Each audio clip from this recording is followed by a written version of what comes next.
YTN 라디오 이동현 뉴스 정면승부 4부 시작하겠습니다. 이번에는 젊은 정치인들의 생각을 들어보는 시간입니다. 더불어민주당 장경태 전국 청년위원장, 자유한국당 저스티스 리그의 백경훈 의원 나왔습니다. 어서 오십시오. 네, 안녕하세요. 장경태 위원장 종로를 출마 희망지로 썼다고요?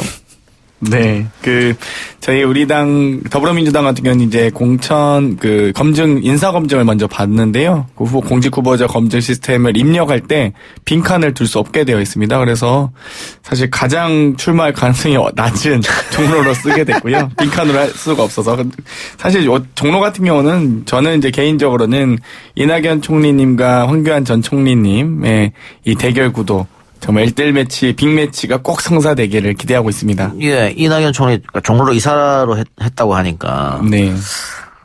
그럼 뭐 가고 싶은 데가 없어요?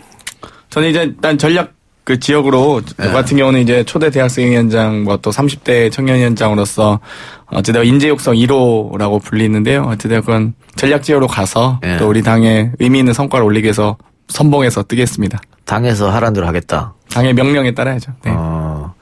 뭐 대구 달서 이런 데 보내면 어떡합니까? 그래도 가야죠. 근데 제가 달서에 살아보지 않아서 아마 주민들에게 예의는 아닌 것 같습니다. 예, 농담이었고요. 네. 백경훈 의원은 어떻게? 저도 가장 치열한 최전선 지역에서 한번 뛰어보고 싶은데요. 예. 근데 이제 이거는 민주당한테 달린 것 같습니다. 제가 어떻게 되느냐는. 사실 저도 이제 영입된 사람으로서 이제 이 활용이 돼야 될 텐데, 플레이어로서. 예. 이제 그런 데 있어서 민주당에서 좀 사실 어느 정도 진영이 짜져야 예. 저 같은 사람도 이제 어떻게 좀 활용될 것인가, 예. 좀 각이 좀 나오지 않을까 싶습니다. 그 민주당도 같은 생각인 것 같은데요? 예, 그렇죠. 자유한국당에서 어느 정도 진영을 짜고 있냐, 이게 봐서. 제로 게임 하고 있는 것 같습니다. 아니, 저는 지금 저희 같은 경우는 13개 지역 전략 공천도 이미 했고요. 오늘도 공관위가 이제 열려서, 이제 이미 후보자 공모도 들어갔거든요, 저희 같은 경우는.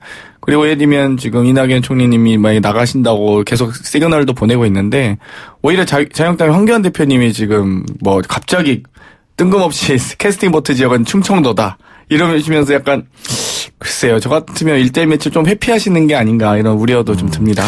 그 전략 지역구를 정하기만 하고 아직 사람은 안 뽑았잖아요. 네네, 전략 지역은 예. 전략공천위원회 살 예정입니다.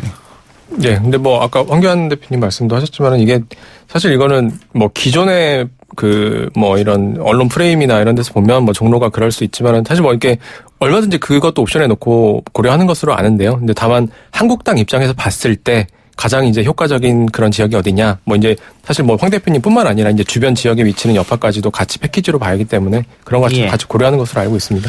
민주당이 13곳 전략공천 대상지로 선정했는데 서울 종로, 광진을, 용산, 구로울, 경기 부천, 오정, 고양정, 고양병, 광명갑, 의정부갑, 영인정, 세종.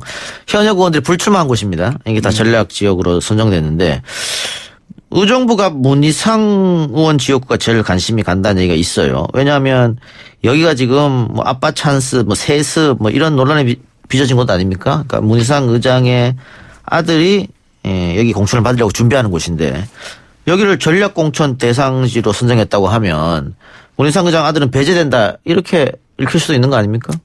일단 배제는 아니고요. 기본적으로 이제 우리 당 같은 경우는 공천 시스템이 그리고 공천 룰이 이미 1년 전에 확정되어 있습니다. 그렇기 때문에 공천을 준비한다는 표현보다는 경선을 준비한다는 표현이 맞았던 것 같고요.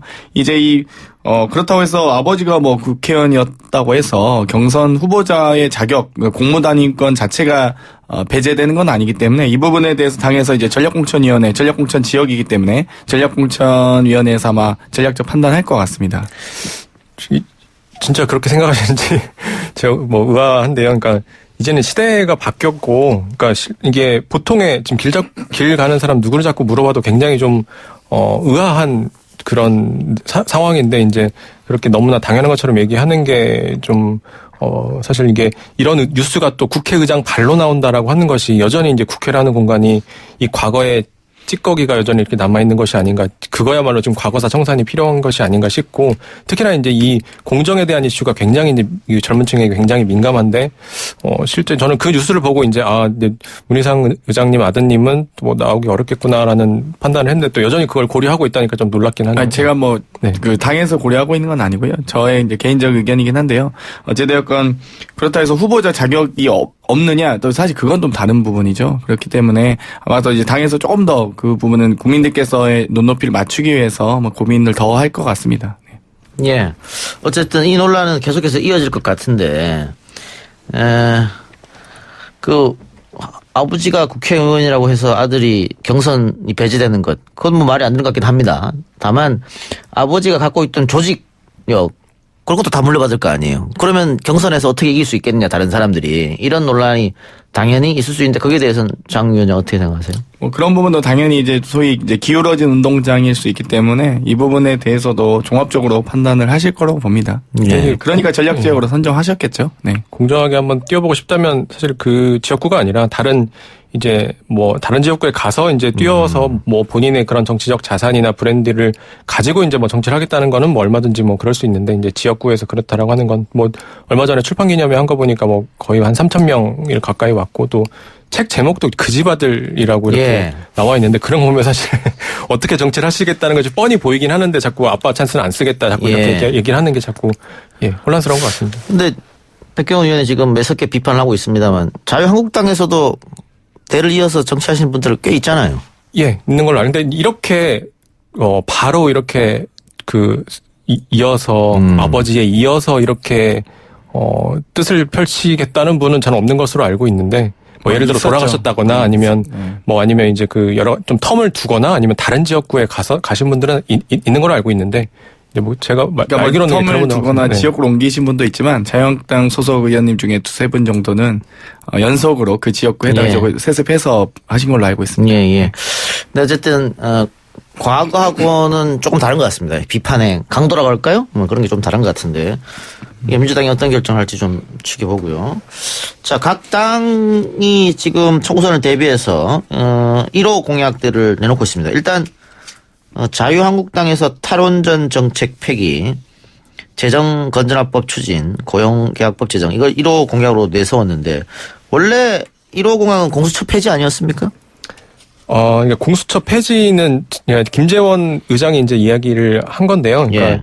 뭐 이런 사법개혁의 첫 번째 과제로서 괴물 공수처를 폐기하겠습니다라고 이야기하긴 했는데 이제 이게 언론에서 굉장히 좀 이런 표현된 측면이 좀 있는 것 같습니다. 예. 실제 이제 당에서도 실제 이제 1호 법안으로 고려를 했던 것은 뭐 이야기하셨던 이런 탈원전에 대한 부분, 노동시장 개혁에 대한 부분, 건전한 재정 운영에 대한 부분 이걸 이제 엮어서 뭐 희망 경제 공약 이렇게 이제 엮어서 낸 걸로 알고 있습니다. 그 공수처 폐지 1호 이야기했다가 당 내에서도 반발이 이러니까 바꾼 거 아닙니까?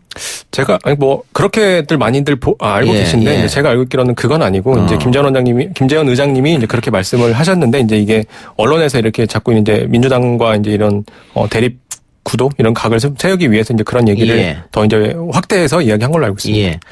민주당은 공공 와이파이를 전국에 구축하겠다 이겁니다. 그러면서 영화 기생충에 나왔던 장면을 또 패러디하고 했던데 이거 1호 공약으로 내놓고 나서 비판이 좀 있었습니다. 일단 결국은 국민 세금으로 하는 건데 통신비를 내리는 게 여당의 1호 공약이 맞는 게 아니냐. 와이파이를 전국으로 깐다는 것보다는 뭐 이런 비판이 있었습니다.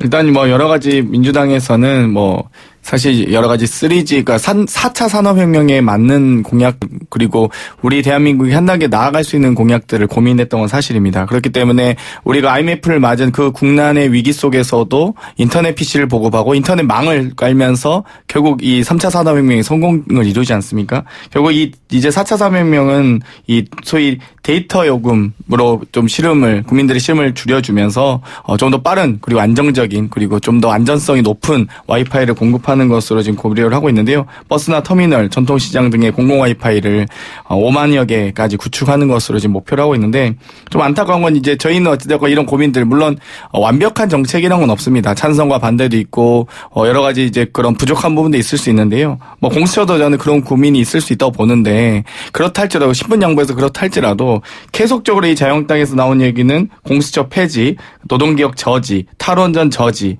이런 식으로 반대하시기만 하는 것 같아요. 그러니까 아직도 그리고 공약들이 나온 것들이 다 2017년도에 이미 대선 때 나온 것 아니겠습니까? 아직도 대선을 치르고 있는 것이 아닌지 자유한국당에서는 그런 고민이 들고요. 정말로 좀 더 그럼 자유한국당이 그 보수 정당으로서 어떤 정책과 고민들을 대한민국을 발전시키기 위한 고민들을 하고 계신지 이제는 비전을 제시할 때가 됐다. 이제는 뭐 저희 보고 집권 3년 차에 결과를 내놓으라고 하는데요. 그러면 야당 3년차의 그 비전은 무엇인지 이제 내놓을 때가 된 것 같습니다. 저는 이 1호 공약을 보면서 이게 민주당은 오늘만 보고 공약을 짜고 한국당은 내일을 준비하고 대비하는 공약을 짜고 있다고 생각했습니다. 그러니까 한국당이 얘기한 뭐 재정 운영에 대한 부분이나 노동시장 개혁, 탈원전 폐기 이런 게 보면 결국에는 미래와 미래 세대에 초점이 맞춰져 있는 공약이라고 보시면 되는데요. 특히나 이제 뭐 노동시장 개혁 같은 경우에는 일자리 문제, 이제 미래 세대에게 일자리 문제가 굉장히 중요한 과제이죠. 이게 공정한 일자리 시장을 만들어야 되는데 현재 이제 문재인 정부에서 이야기하는 그런 노동시장을 보면 이건 뭐 기회가 가장 불평등하고 과정은 가장 불공정하고 결과가 가장 정의롭지 못한 이런 노동시장을 계속 만들어내고 있으면 사실 이 비정상을 정상화로 만들어 놓는 것이 어찌 보면 지금 제1야당의 저는 1번 과제라고 보고 21대 국회에서도 가장 중요하고 가장 시급한 문제라고 보여집니다. 아니 그 자유한국당에서 공정한 일자리 시장 만드시는데 어떤 공정한 일자리 시장 만드시는지 모르겠고요. 저희는 그러니까 지금 주택공약 오늘 발표한 것도 3기 신도시 제도 검토하고 부동산 뭐 상한제 폐지하겠다. 또 반대하시는 거예요. 오히려 공정한 일자리 만드시려고 하시는 정당이 예전에 강원랜드 510명 중에 490명 결국 그런 비리와 부정으로 채용하셨으면서 이제는 그럼 오케이 그거는 뭐 그렇다 치더라도 지금 어떻게 공정한 일자리를 만들겠다는 건지 그것부터 말씀해 주셔야죠. 계속적으로 오히려 정규직을 비정규직화하고 기존에 있는 고용 안정성 약화시키는 그리고 고용 유연성 강화시키는 방식으로 이렇게 계속 정책과 고민들 뭐 이미 민부론에서 이렇게 이미 주장하시지 않았습니까? 홍영표 대표께서. 그렇기 때문에 저희는 정말 좀 제발 부탁인데요. 이 논쟁과 토론을 하려면 자유한국당이 제발 좀 공약과 비전을 내놓으시면 그걸로 좀 토론했으면 좋겠습니다. 예. 지금 자경태 위원장 이야기는 자유한국당에서 내놓은 공약을 보면 다 문재인 정부 반대로 하는 것밖에 없다. 비전한 거 대안이 없지 않느냐. 결국은 발목 잡기 계속 하려는 거 아니냐. 이 얘기인 것 같고요. 또 자유한국당에서 하는 이야기 같은 경우에는 지금껏 너무 어렵게 공정 이야기를 말로만 했지 실천을 못했으니까 그거를 바로 잡는 데 의미가 있다. 뭐 이렇게 이제 얘기한 것 같은데. 어쨌든 이것도 평행선인 것 같은데. 그 두 분 청년을 모셨으니까 지금 여기에 안 나와 있는 당 얘기 좀 해봅시다. 정의당 1호 공약인데요. 청년에 관한 공약이에요. 만 20세 청년 전원에게 3천만 원을 지급하겠다. 뭐 찬반 양론이 엇갈리는 모양인데 두 분은 어떻게 판단하십니까? 결국엔 이거 세금으로 하겠다는 이야기인데 저는 그러니까 이게 뭐 예를 들어 국민들의 합의가 있고 국민들이 동의하는 부분이 있다면 이만큼 그러면 많은 세금을 걷어서 그러니까 세금을 이만큼 많이 걷고 또 이만큼 많이 청년들에게 실제 청년들에게 도움이 될 수 있는 방향에서 이렇게 지급을 하자라고 한다면 뭐 얼마든지 그렇게 할 수 있지만 사실 그런 중간 과정 다 생략하고 세금 어떻게 거둘지 재원 어떻게 마련할지 이런 것들 다 생략하고 일단 3천만 원 주겠다라는 그런 공약을 이렇게 내놓은 것이 어찌 보면 이런 특히나 이제 정의당에서 1호 공약으로 이렇게 내놓은 것이 이 청년들 특히 이제 청년들의 그런 정치 혐오를 더 부추기는 발언이 아니냐. 아니 어르신들 그 기초연금 10만 원 올려주는 것도 굉장히 힘든데 청년들에게 3천만 원을 주겠다라고 하는 것이 이 젊은 이 친구들에게 청년들에게 어떤 시그널로 다가올까 저는 이게 굉장히 좀 우려스럽고 사실 지금 어찌 보면 이제 국회에서 논의해야 되는 것이 뭐 청년들에게 청년 수당을 줄까 3천만 원을 줄까 사실 이런 좀 달콤한 공약들 말고 실제 청년들에게 아까 말씀드린 정말 공정한 노동시장을 어떻게 만들어야 되는지 AI 시대에 우리는 그러면 이 노동 환경에 대비해서 어떤 준비를 해야 되는지 이 노동법을 어떻게 고쳐 써야 되는지 이런 부분들에 대한 논의가 돼야 되지 자꾸 이렇게 현혹시키는 그런 포퓰리즘성 그런 정책을 내놓는 것이 굉장히 저는 우려스럽다고 생각이 듭니다. 네. 뭐 일단 저는 출발 자산의 취지 자체는 대단히 좋다고 생각합니다. 어찌되었건 이 사회 안전망 그러니까 사회를 진출하는 거 사회점에서 경쟁해서 도태되거나 뭐 거기에 대한 결과까지 저희가 평등할 수는 없다고 생각하는데요.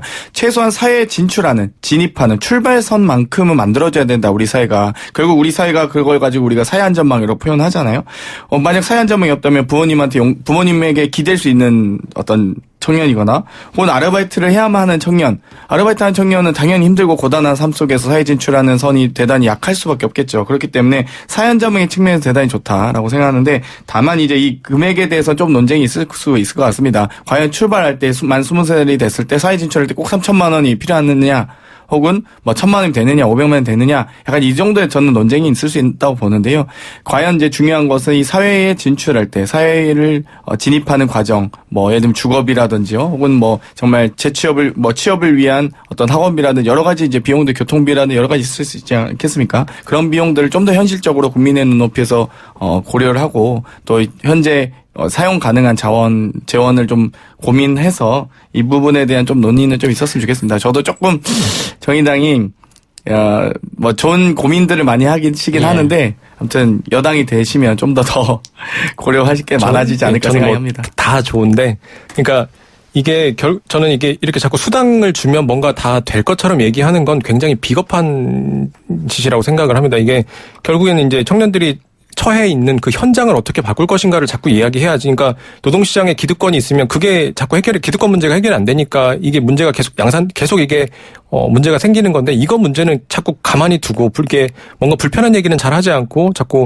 하고 싶은 얘기만 듣기 좋은 얘기만 자꾸 하니까 이게 자꾸 이 청년들에게는 좋지 않은 환경이 계속 이렇게 유지될 수밖에 없다는 거죠. 이 자리에 정의당 사람이 없으니까요. 네. 여기까지만 하죠. 예. 두 분 다 어쨌든 비판적 시선으로 이야기해 주셨고요. 민주당 이해찬 대표의 부적절한 발언이 있었습니다. 그리고 그 발언을 비판하는 자유한국당 논평에서도 또 부적절한 발언이 있었습니다. 그래서 이 거대 양당이 이 인권 감수성, 인권 의식이 없는 게 아니냐. 두 분 어떻게 보세요? 네, 둘 다 반성을 해야 되는 일이라고 보고요. 근데 뭐 이제 일단 그 민주당에서 1호 인재로 최혜영 이분을 이렇게 영입을 했는데 근데 이제 이분 영입할 때도 보면 장애를 극복하고 성공한 사람이다 뭐 이렇게 소개를 했었는데 근데 이제 이걸 우리가 좀 바로 볼 필요가 있다고 생각을 합니다. 이게 장애라는 것이 극복해야 되는 것인가 있는 그대로 바라봐줄 필요도 있지 않나 뭐 이렇게 봐야 되는데 이제 그분을 자꾸 이제 장애를 꼭 극복해야 하는 과제인 것처럼 그렇게 온 언론에다 대고 이렇게 비춰지고 그렇게 얘기를 했던 것은 특히 이제 민주당에서 좀 잘못한 부분들이 좀 있지 않나 생각합니다. 저는 어찌되었건 이 최영 교수님에 대한 이 어려움의 극복 과정을 좀 더 감동을 강조하시는 과정에서 좀 표현이 좀 엇나갔다고 생각하는데요. 어찌되었건 장애인들께서도 국민으로서 유권자로서 또 일반 시민으로서 평등하고 동등한 지위와 권리를 가져야 합니다. 그럼에도 불구하고 사회적 편견과 시선들은 아직도 여전하기 때문에 그 부분에 대해서 좀 더 개선하는 더불어민주당의 의지를 좀 더 강조하시고 표현하시는 과정에서 나와서 좀 너무 안타깝게 생각하고요. 어찌되건 중요한 것은 이런 표현을 가지고 얘기하기보다는 이런 사회적 편견과 시선들을 그리고 혐오와 차별들을 이겨나가야 하는 그런 정당의 노력과 의지가 더 중요하다 봅니다. 그래서 결과로서 증명하고 보여드리도록 하겠습니다. 이게 민주당 유튜브로 방송된 거잖아요. 네. 그 생방송이 아니거든요. 네. 왜 편집을 못했을까? 그러게 말입니다. 아니 그리고 자유한국당도 아무리 그래도 이걸 논평을 이렇게 쓰면 어떡해요. 예? 네. 할 말이 없습니다. 이건 진짜 삐뚤어진 마음과 그릇된 생각을 가진 사람이 장애인이다. 네. 이건 완전 정의를 내리셨어요. 그래서 삐뚤어진 마음과 생각을 가지신 분은 어떻게 장애인의 정의가 이런 겁니까? 알겠습니다. 어쨌든 이해찬 대표도 공식적으로 사과를 했고 자유한국당 대변인도 사과를 했나요? 제가 그것까지는 확인을 못했는데요. 네. 이 사과는 뭐 제가 필요하다면 사과를 예, 필요한 부분이 아닌가 그런 생각하네요. 자, 보수 통합 논의는 어떻게 잘 될 것 같더니 또 삐걱거리는데요? 예, 근데 이제 설 전까지는 일단 좀 지켜봐야 되는 것 같고요. 일단 설 전후로는 어떤 식으로든 이제 구체적인 좀 방향이 나올 것으로 다들 보고 있고, 근데 이제 그 과정이 사실 그렇게 순탄하리라고 다들 그렇게 보지는 않았던 것 같습니다. 이제 지금 현재 근데 겪고 있는 진통 이런 것들은 충분히 예상했던 것 같고, 이걸 일단 설 전까지는 지켜볼 필요가 있지 않겠나 싶습니다. 예. 저는 이제 3차 회의 만에 이렇게 세보수당에서부터 이미 통합준비위원장, 추진위원장 바꾸자는 말이 나오고 하는 거 보면 정말 이 보수정당은 통합의 경험 자체가 너무나 무지하다라고 생각을 합니다. 그러니까 소위 이 통합의 전제 조건은 양보 합의거든요. 그런데 계속 이 권력 투쟁을 해본 경험만 있지 양보 합의를 해본 적이 없어요. 지금도 사실 저희 보고는 처음에는 협치하자고 해놓고선 협치는커녕 맨날 집 밖으로 나가지 않았습니까? 결국 보수 정당끼리 통합한 역사는 제가 기억하기로 3당 야합한 거 이외에는 권력 유지원 수단으로 3당 야합한 이외에는 통합한 경험이 없습니다. 제가 알기로는. 뭐 그 전후 한국 정치사에. 근데 소위 3당 야합도 보수 통합이라고 볼 수는 없죠. 권력 통합이었기 때문에 이 부분에 대해서 과연 보수 정당이 통합에 대한 정신을 알고는 알 수 있을까 정말 그건 너무 아쉽습니다. 그건 이제 민주당 피셜인 것 같고 제가 보기에는 이제 다른 점보다는 테이블 위에 꺼내놓은 것이 다른 것보다는 같은 것이 훨씬 더 많아서 이제 통합하려는 에너지가 확실히 더 강한 건 사실이고 무게중심이 더 쏠려 있는 건 사실인 것 같습니다. 근데 이제 뭐 그 결과가 이 대통합이 될 것이냐, 뭐 대통합까지는 아니고 뭐 중소통합 정도가 될 것이냐 이거는 좀 더 지켜볼 필요가 있는 것 같습니다. 근데 대통합이든 중소통합이든 도로 새누리당과 뭐가 다르냐 이런 지적이 또 있을 수 있지 않습니까? 뭐 네, 맞습니다. 이제 그렇게 같이 있던 사람들이 분열했다가 다시 합치는 건데. 네, 맞습니다. 그래서 이제 그러니까 뭐 당 안팎에서 그래서 많이 이야기하는 것이 결국에 먼저 혁신하고 먼저 쇄신하는 것이 먼저 아니냐라고 이야기들을 많이 하는데, 근데 이제 이거를 무자르듯이 쇄신 먼저 하고 통합하고 아니면 통합 먼저 하고 쇄신하고 이렇게 무자르듯이 할 수 있는 건 깍두기 만들듯이 이렇게 할 수 있는 건 아닌 것 같고, 이게 그 지금 통추위 과정 속에서도 그러면 혁신을 어떻게 할 것인지 쇄신을 어떻게 할 것인지에 대한 것도 이제 꺼내놓고 이야기를 하고 있기 때문에 그것까지도 이제 같이 좀 지켜볼 필요가 있는 것 같고, 적어도 이제 제가 보기에는 그 혁신과 쇄신을 어떻게 할 것이냐라고 보면 그래도 이 보수에 축적된 그 채무에서 좀 자유로운 다음 세대가 좀 나와서 다음 지도자들이 좀 나와서 스크럼 짜서 같이 좀 들어갈 수 있는 방향을 어떤 식으로든 좀 고민해야 되지 않겠나 싶고, 뭐 오늘 이제 그 공관위원장으로 이제 뭐 이렇게 언론에도 나오신 그 김영호 전 의장님도 이제 그런 뭐 인적 쇄신, 혁신에 대한 강력한 의지를 가지고 있는 것으로 또 알고 있어서 또 그렇게 같이 좀 봐주시면 좋을 것 같습니다. 예. 공천이 중요한 부분이죠. 지난번 총선에서는 진박 공천 때문에 새누리당 굉장히 힘들었고, 그 전으로 돌아가면 한명숙 대표 시절에 민주당도 공천 때문에 시끄러웠단 말이죠. 공천을 얼마나 깨끗하게 관리하고 공천을 하느냐에 따라서 선거 결과가 좌지우지 되는데, 어떻게 공천에 대한 믿음은 어떻게 있습니까? 이번 지도부에? 예, 그 강력한 의지를 가지고 있다고 생각하고, 그러니까 지금까지도 보면 계속 물론 통합 얘기도 그동안 해왔지만은 강조한 것이 한축에서는 통합도 한축에서는 인적 쇄신에 대한 강력한 의지를 그동안도 표출해왔고, 30% 컷오프에 대한 얘기도 그렇고, 청년들에 대한 가산점도 그렇고, 그런 부분에 대해서, 예. 짧게 10초. 네, 깍두기도 결국 자를 수 있는 힘과 의지가 있어야지 되는 겁니다. 지금 자유한국당 상황 보면 통로에다 양념만 바르고 있거든요.